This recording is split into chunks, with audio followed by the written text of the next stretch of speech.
মা Kali automobile workshop. দেখুন আজকে চলে এসেছি বাগনান থানার মধ্যে নুনটিয়া জায়গায়। না খোলো দাদা, এটা খোলো, মেশিনটা খোলো।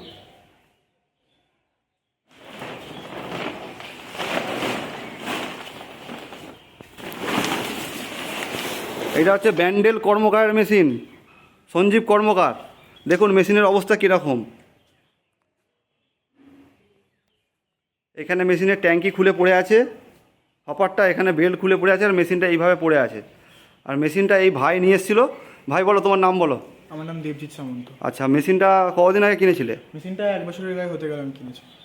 কিরম দাম নিয়েছিল কিরকম? মেশিনটা নিয়েছে 2 লাখ টাকা। 2 লাখ টাকা নিয়েছে। মেশিন কেনার পর থেকে মেশিন কি এরম বন্ধ করে রেখেছে কেন, চালাতে পারছো না? Unsuccessful machine. আচ্ছা, মানে এসে কি মানে কেনার পর থেকে একবারও বাচ্চা করোনি নাকি? কেনার পর থেকে ব্যান্ডেল থেকেই সঞ্জীব কর্মকার লোক পাঠিয়েছিল। হ্যাঁ, সে এসে এখানে ফিট করে দেখিয়ে দিয়েছে।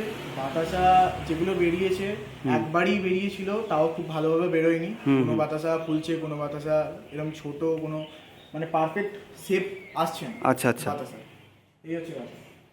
তারপর থেকে আর মেশিন চালাতে পারো না? তারপর থেকে মেশিন আর চালাতে পারিনি। আচ্ছা, মানে তারপরে আমার হচ্ছে কন্ট্যাক্টটা পেয়েছো, বাচ্চা কারখানা এরকম বাগনানে আছে বলে আমার সঙ্গে দেখা করে আমার সঙ্গে যোগাযোগ করেছো, তাই তো? আচ্ছা ঠিক আছে, আমি তাহলে আমাদের কোম্পানির সাথে যোগাযোগ করব। এই হচ্ছে মেশিন,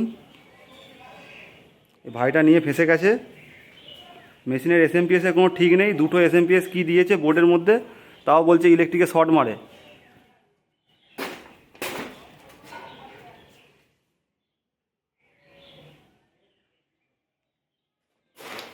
যারা মেশিন কিনতে চাও অন্তত 4-5 জায়গায় ঘুরবে, মা কালীতে অন্তত একবার যাবে, গিয়ে দেখা করে আসবে। মেশিন নাও বা না নাও,